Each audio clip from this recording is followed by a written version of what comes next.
គូទី7គឺជាគូប្រកួតដណ្ដើមខ្សែក្រវ៉ាត់ប្រាក់ Extreme Extra Gold Championship ទឹកទី1កូនសិលលោកគ្រូខំប៉ះកូនសិលលោកគ្រូធៀ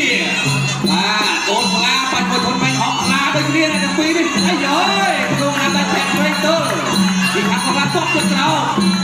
ឈប់វេពីកូនមិនហងហេតុវេពីកូនខ្លាអាយ៉ាលោកអាស្រាមកមួយពីមួយហង